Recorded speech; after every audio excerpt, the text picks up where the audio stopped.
आइए दोस्तों, आज की वीडियो में हम आपको बुद्धि और सूरत में अंतर बताते हैं। हम इस वीडियो में जानेंगे कि समाज में इज्जत पाने के लिए, मान सम्मान पाने के लिए, प्रतिष्ठा पाने के लिए, ऊंचा पद पाने के लिए, अपनी पहचान बनाने के लिए क्या आवश्यक है, बुद्धि या सूरत या दोनों। किसके बिना जीवन अधूरा है, बुद्धि के बिना या सूरत के बिना।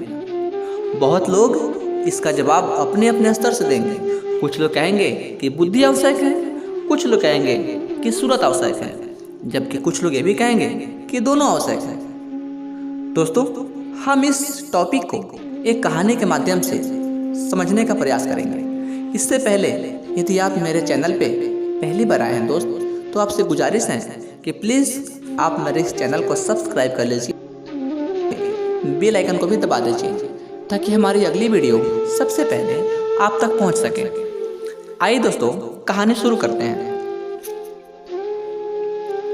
बहुत समय पहले की बात है, किसी देश में एक राजा हुआ करता था जो काफी बदसूरत था, हद से ज्यादा बदसूरत था। रंग से बिल्कुल काला, चेहरा भयानक था, लेकिन दिल का बड़ा साफ था।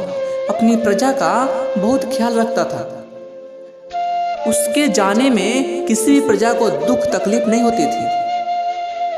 हमेशा अपने राज्य का भ्रमण किया करता था। भेष बदल बदल कर प्रजा के घर जाता, उससे दुख तकलीफ के बारे में पूछता, उससे यह पता करता कि राज्य का कोई अधिकारी, कोई सैनिक उनके साथ ज्यादती तो नहीं करता, उनके साथ बदसलूकी तो नहीं करता।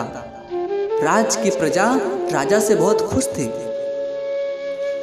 एक दिन की बात है, राजा अपने दरबार में बैठा हुआ था। दरबार में पूरे मंत्रीगण और अधिकारी बैठे हुए थे और कुछ अप्सराएं नृत्य कर रही थी। वो अप्सरा काफी सुंदर थी। उन सभी की सुंदरता का जिक्र आसपास के राज्यों में भी हुआ करता था। जब कुछ समय बाद उन अप्सराओं का नृत्य खत्म हुआ, तो उनमें से एक अप्सरा जो काफी चंचल थी और किसी का भी मजाक उड़ाने में माहिर थी, उसने राजा से पूछा कि हे राजा, आप इस देश के राजा हैं, आपके राज्य में लाखों सुंदर सुंदर लोग हैं, लड़कियां हैं, फिर आप इतने बदसूरत क्यों हैं? आपको तो और खूबसूरत होनी चाहिए। आपके पास किसी चीज की कमी नहीं है, धन की, दौलत की, किसी चीज की कमी नहीं है, फिर आप इतने बदसूरत क्यों हैं? अप्सरा के इस सवाल पे सारे दरबारी स्तब्ध रह गए। सब कोई खड़ा हो गया। सैनिक आगे बढ़े कि अप्सरा को गिरफ्तार किया जाए, लेकिन तभी राजा ने सबको रोक दिया।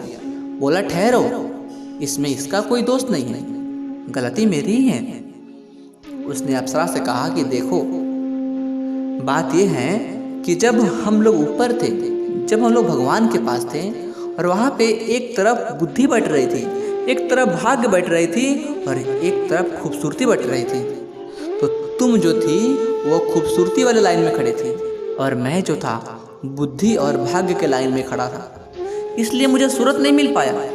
मैं केवल बुद्धि और भाग्य लेकर वहाँ से वापस आया और तुझे खूबसूरती मिल गई। तुम दुनिया की सबसे सुंदर लड़की हो, अप्सरा हो, मैं सबसे बदसूरत हूँ। लेकिन समय का खेल देखो कि आज तुम्हारी खूबसूरती मेरे बुद्धि और भाग्य के आगे नृत्य कर रही है। अब तुम बताओ, खूबसूरती और बुद्धि में बड़ा कौन है? यह सुनकर वो अप्सरा लज्जित हो गई। तब राजा उसे समझाया कि देखो, मैंने तुम्हारा मजाक नहीं उड़ाया या मैं तुम्हें छोटा दिखाने के लिए बात नहीं कही। मेरा मकसद एक ही था कि कभी भी किसी के अवगुण पर उसका मजाक मत उड़ाना, क्योंकि भगवान जब किसी में कोई अवगुण देता है तो बगल से उसमें कोई ताकत भी देता है। दोस्तों, इस कहानी से हमें शिक्षा मिलती है कि कभी भी अपने सुंदरता पे घमंड नहीं करना चाहिए। Thank you.